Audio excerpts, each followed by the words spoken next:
Durante uma grande campanha na cidade de Oakland, na Califórnia, em 1922, Aimee Semple McPherson foi inspirada a chamar sua mensagem de quadrangular, através de uma pregação sobre a visão do profeta Ezequiel dos 4 querubins com 4 rostos que simbolizavam o quádruplo ministério de Jesus Cristo: o Salvador, o Batizador com o Espírito Santo, o grande médico e o rei que há de voltar para arrebatar a sua igreja. Sua mensagem nunca mudou, mas recebeu nova ênfase quando ela começou a proclamá-la com o nome dado por Deus: Evangelho Quadrangular.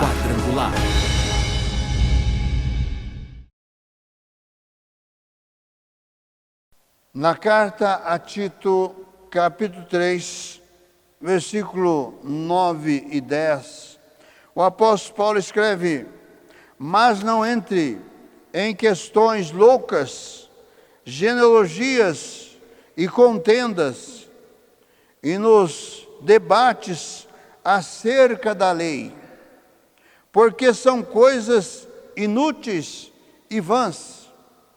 Ao homem herege, depois de uma e outra admoestação, evita-o, sabendo que este tal está pervertido e peca, estando já em si mesmo condenado. Ao homem herege, evita-o. Os hereges são falsos mestres que ensinam ideias e doutrinas sem base bíblica e que criam divisões nas igrejas e entre os crentes. Se uma segunda admoestação for ineficaz para corrigir tais pessoas, devem ser evitadas, rejeitadas e excluídas da igreja. Aqueles que rejeitam as verdades da Bíblia e colocam em seu lugar as próprias ideias e opiniões são pervertidos e pecaminosos. É por isso que o apóstolo Paulo está aqui advertindo a Tito, um evangelista, companheiro seu, do seu ministério, a respeito dos hereges. Hereges que estavam dentro da igreja. Há muitos que pensam que os hereges estão fora. Os hereges estão dentro da igreja. Por quê? O campo de trabalho de Satanás é a igreja. Assim como o nosso campo de trabalho é o mundo. Nós não temos nenhum propósito, nenhum objetivo de ofender pessoas. Por quê?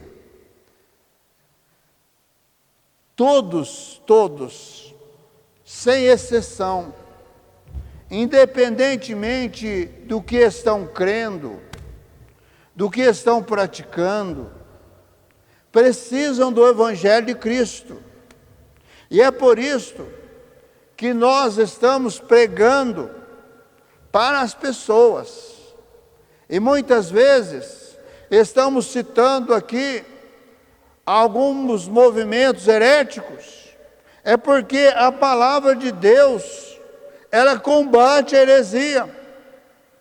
E para isto, é necessário alertar aqueles que estão fazendo parte delas.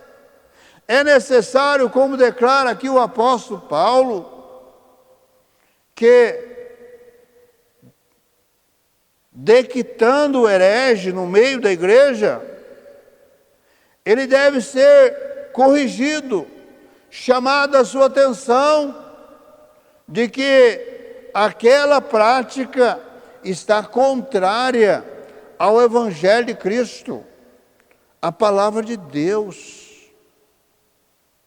Aqui no versículo 9, o apóstolo Paulo está dizendo: não entre em questões loucas, genealogias e contendas, e nos debates acerca da lei, porque são coisas inúteis e vãs. Quem eram esses hereges? Eram aqueles sacerdotes, fariseus, que haviam se convertido ao cristianismo e passaram a infiltrar no meio da igreja, que se eles não guardassem a lei de Moisés, não praticassem a lei de Moisés, nos seus rituais, seja a circuncisão, seja a guarda de sábado, ou qualquer outro ponto da lei, porque a lei promulgada por Moisés, quem tropeçasse em um só ponto da lei, tropeçava em toda a lei. Ou seja, a lei de Moisés era impraticável. Há muitos que nos dias de hoje querem praticar a lei de Moisés, mas só que eles estão tropeçando em vários pontos da lei, ou seja, estão tropeçando em toda a lei que eles querem defender, sendo que Cristo já cumpriu toda a lei. E o grande embate do apóstolo Paulo, exatamente com esses grupos cristãos, entre aspas, que estavam levando para as igrejas esta heresia. Então eles se tornaram heréticos, porque eles estavam distorcendo as verdades do Evangelho de Cristo. Aquilo que receberam por parte do apóstolo Paulo, por parte de todos que missionários, obreiros, que estavam ali pregando as verdades de Cristo, eles estavam levando essas heresias para este meio, e muitos estavam sendo contaminados por elas. Nós vimos já que a filosofia do humanismo, ela trouxe grande confusão também no seio da igreja. E essa filosofia do humanismo, que persiste até os dias de hoje, ela começou com Satanás. E é uma expressão de sua mentira, de que o homem pode ser igual a Deus. Primeiro livro da Bíblia, em Gênesis, capítulo 3, versículo 4 e 5. Olha só o que Satanás apresentou. Gênesis capítulo 3, versículo 4 e 5. Então a serpente disse à mulher: certamente não morrereis, porque Deus sabe que no dia em que dele comerdes, se abrirão os vossos olhos, e sereis como Deus, sabendo o bem e o mal. Deus havia ordenado a um homem que poderia comer de todos os frutos que havia no jardim do Éden. Mas havia uma árvore da vida, a qual não poderia tomar daquele fruto. E então Satanás, incorporando na serpente, que segundo os estudiosos, a serpente era o animal mais lindo que existia. Ela não andava rastejando, andava erecta. Ela passou a rastejar pelo castigo que ela recebeu do próprio Deus, por ter permitido que Satanás incorporasse nela. Nos dias de hoje, muitos estão permitindo a incorporação de espíritos, de entidades demoníacas, estão pagando um alto preço e muitas vezes pagam com a própria vida, porque no próprio pacto estabelecem, eles já sabem que irão pagar com a vida depois de um tempo em que estiverem sendo usados por aquela entidade. Mas para estes também, em Cristo Jesus, há esperança da libertação. Há esperança porque Jesus é vida. Jesus é o grande libertador. Jesus é aquele que pisou a cabeça da serpente. Jesus já derrotou Satanás, seus anjos e todos quantos são manipulados por eles. E é por isso que aqui, na incorporação da serpente, Satanás diz para a mulher: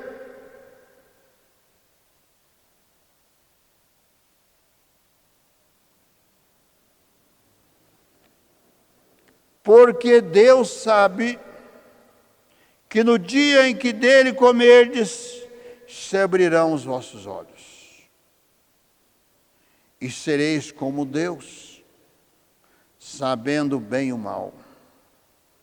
Satanás caiu, pecou, porque ele quis ser mais do que Deus. E agora ele faz esta oferenda. E em resultante disto, o homem e a mulher pecou contra Deus, foram expulsos do jardim do Éden. E no Evangelho de João, capítulo 7, versículo 44, Jesus declara que Satanás é o pai da mentira. As Escrituras identificam os humanistas como os que mudaram a verdade de Deus em mentira e honraram e serviram mais a criatura do que o Criador. Na carta aos Romanos, capítulo 1, versículo 25, o apóstolo Paulo escreve para os crentes que estavam em Roma: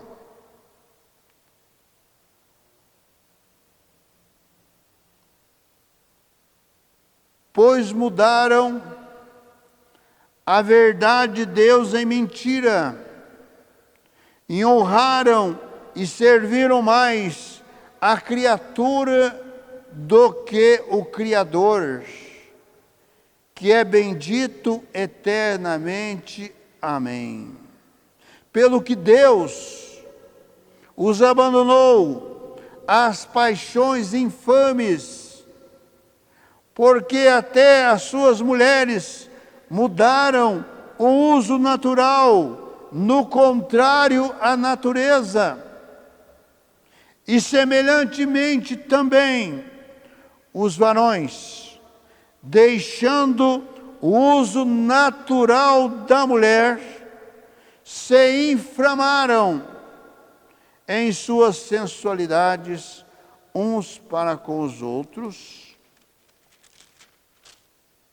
varão com varão, cometendo torpeza e recebendo em si mesmos a recompensa que convinha ao seu erro. E como eles se não importaram de ter conhecimento de Deus, assim Deus os entregou a um sentimento perverso para fazerem coisas que não convêm. Isto é resultante desta filosofia do humanismo, que traz esta tragédia na vida do homem e da mulher.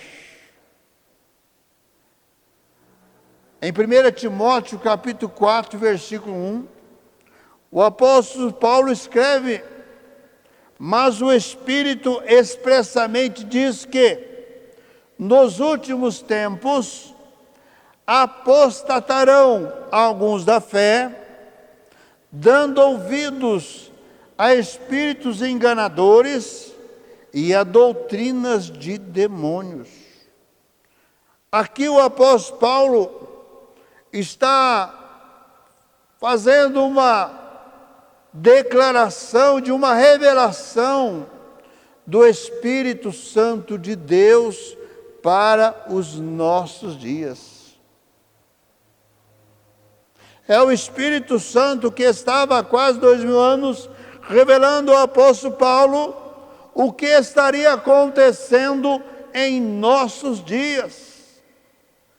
E isto partindo de quem? Dos incrédulos. Partindo de quem?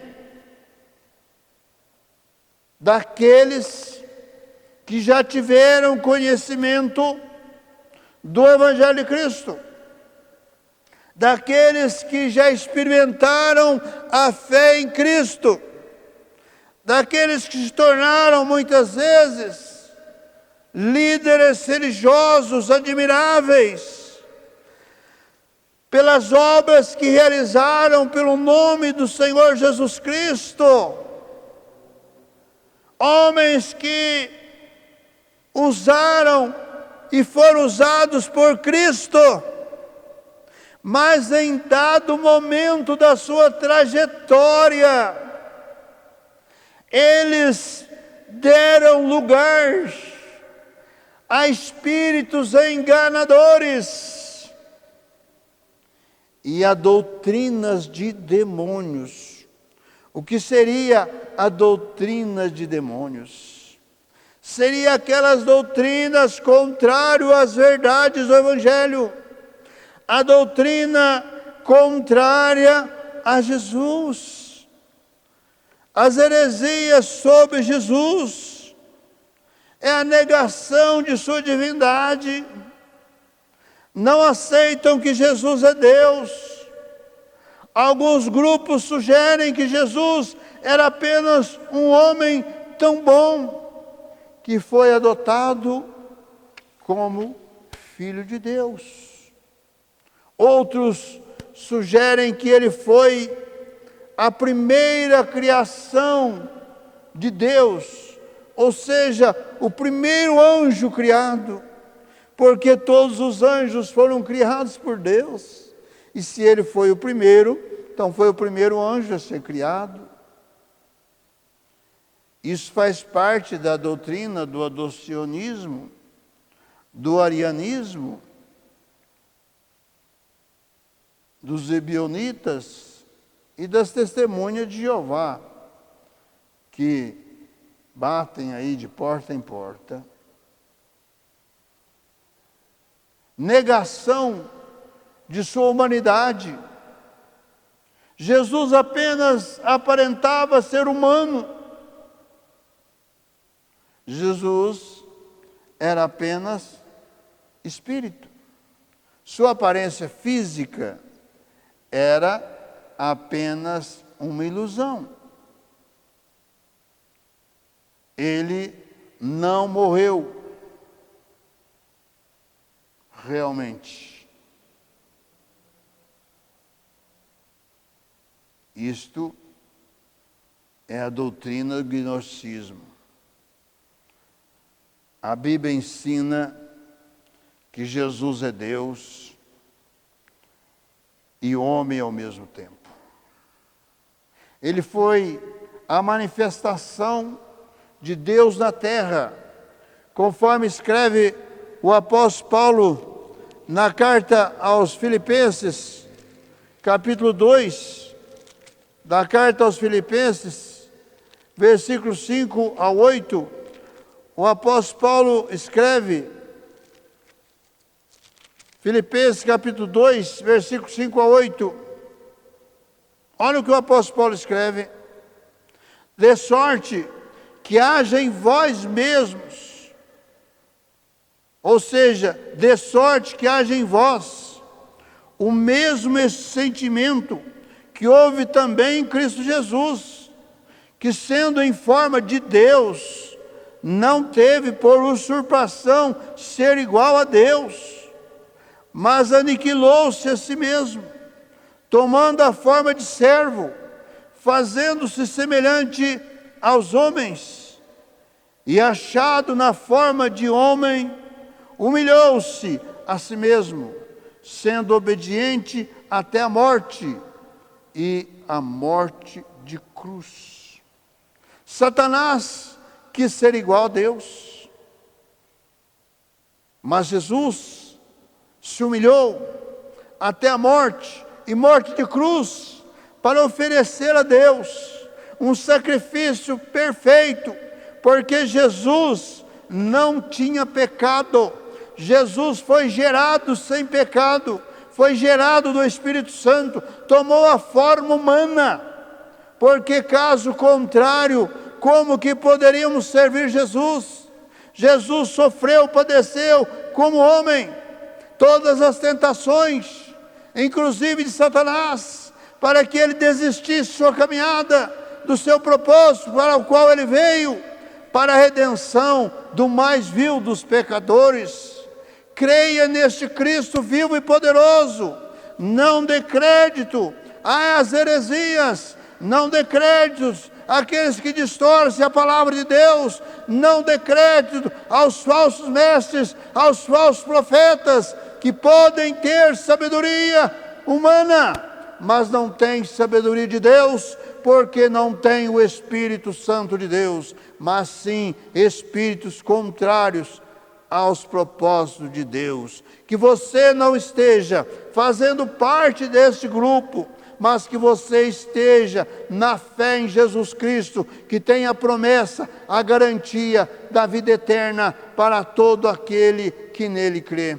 Feche os seus olhos, forme comigo a cadeia da prece poderosa. Senhor Jesus, de todo poder, Senhor, de toda graça, no Teu santo nome, ó Cristo amado, juntamente, Senhor, com essas vidas que me assistem nesta hora, ó Deus, aqueles que estão crendo nesta Tua palavra, ó Deus, aqueles que estão sendo direcionados, caminhados por heresias, por falsos mestres, por espíritos estranhos, até mesmo por doutrinas de demônios, que no Teu santo nome, Senhor Jesus, eu me levanto nesta hora e repreendo toda obra maligna, toda prendedura, toda amarração, por sobre a mente, por sobre o coração, sobre a vida, em nome do Senhor Jesus, que as cadeias sejam quebradas, que os entendimentos sejam abertos para se voltarem, Senhor Jesus, para o Teu santo nome, para a obra poderosa, gloriosa, Senhor Jesus, que Tu realizastes lá na cruz do Calvário, para a salvação do mais vil dos pecadores. Toca nessa hora poderosamente, por sobre cada vida, por sobre cada entendimento, por sobre cada coração. No Teu santo nome, ó Cristo, eu oro, eu abençoo para a Sua glória. Amém. Participe conosco deste ministério, com a sua oração, com a sua participação e também divulgando para os seus parentes, amigos e vizinhos esta obra gloriosa do Senhor Jesus Cristo. O nosso compromisso é de levar as verdades do Evangelho do Senhor Jesus Cristo para todo o Brasil. E você poderá participar conosco, com a sua oração, com a sua presença. E também você poderá, com os seus dízimos, com as suas ofertas, e também como mensageiro da esperança, proporcionar para que alguém possa levar esta mensagem verdade nestes dias de cumprimento da palavra de Deus, em que está próximo o arrebatamento da igreja do Senhor Jesus Cristo. Participe conosco deste ministério para todo o Brasil. Visite também no YouTube,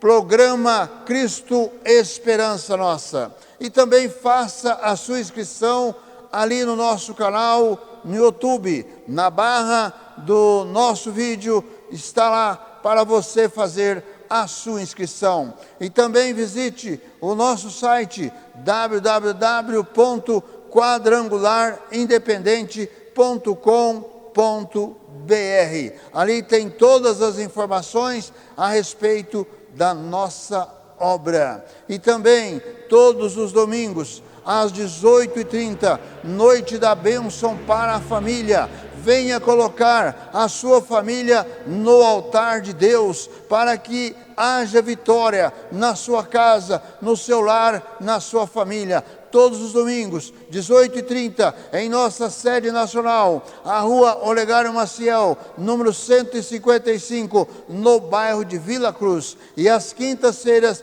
19h30, a noite da vitória. Venha participar, venha receber a sua bênção na noite da vitória. Venha participar da corrente da vitória às quintas-feiras, 19h30. Divulgue este programa para os seus parentes, amigos e vizinhos.